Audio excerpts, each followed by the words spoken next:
ఏంటి మేడం అర్జెంటుగా కలవాలన్నారు, ఏంటి విషయం?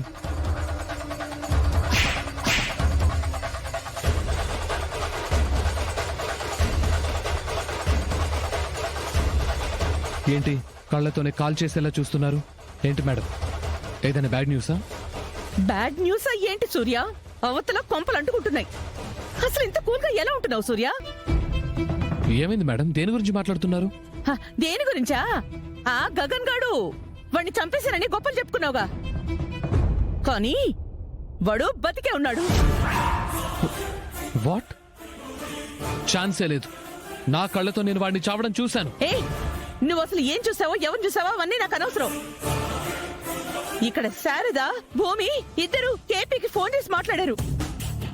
ఆ గగన్ గాడు బతికే ఉన్నాడు అని చెప్పారు. ఇటు మీరా అటు తారా ఇద్దరు బతికే ఉన్నాడని చెప్తున్నారు.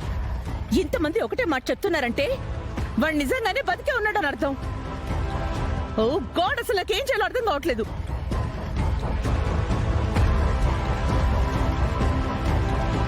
మేడం, మేము పోలీస్ డిపార్ట్మెంట్. ఒక విషయం కన్ఫర్మ్ చేయకుండా ఎప్పుడు నమ్మం. మీరు ఏదో విని టెన్షన్ పడుతున్నారు. ఏ అసలు నీకు చెప్తుంటే అర్థం కావడం లేదా? వాడు బతికే ఉన్నాడు, ఇది నిజం. నువ్వు కాల్చిన తర్వాత లోయలో పడ్డాడు. అక్కడి నుంచి ఏ చిట్టుకో పుట్టుకో తగిలి ప్రాణాలతో బయటపడి ఉండొచ్చుగా.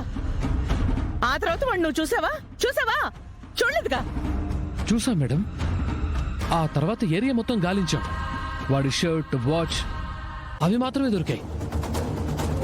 వాడి ఆనవాడు మాత్రం ఎక్కడా లేవు. అది నాకు అనవసరం. సూర్య, గగన్ బతికే ఉన్నాడు. ఆల్రెడీ వాడు హైదరాబాద్కు వచ్చేస్తున్నాడు. ఒకవేళ వాడు నిజంగా గగనే అయితే హైదరాబాద్ రావడానికి అంత ధైర్యం ఎలా వచ్చింది? ఇక్కడ పోలీసులు వాడి కోసం వెయిట్ చేస్తున్నారని వాడికి తెలీదా? వాడు గగన్ కాకపోతే తల్లి పెళ్ళాం ఇద్దరు ఫోన్ చేసి వాడు బతికే ఉన్నాడని ఎందుకు చెప్తారు? అంత రిస్క్ తీసుకునే అబద్ధం చెప్పాల్సిన అవసరం వాళ్ళకే ఉంది. కాబట్టి వాడు గగనే. సరే, వాడు నిజంగా గగనే అయితే నేను ఒక్క క్షణం కూడా ఆలోచించను. హైదరాబాద్ లో అడుగు పెట్టిన నిమిషంలో అరెస్ట్ చేసి జైల్లో పెడతాను. ఒక్క విషయం గుర్తుపెట్టుకో సూర్య, వాడు గాని గగనే అయ్యి వాడు హైదరాబాద్ వచ్చాక నువ్వు వాడిని అరెస్ట్ చేయలేకపోతే ఆ తర్వాత నీ వల్ల ఏమీ కాదు. ఆ భూమి కూడా నీకు దక్కదు, నీకో పెళ్లి కూడా జరగదు. లేదు, భూమి నాకు దక్కాల్సిందే.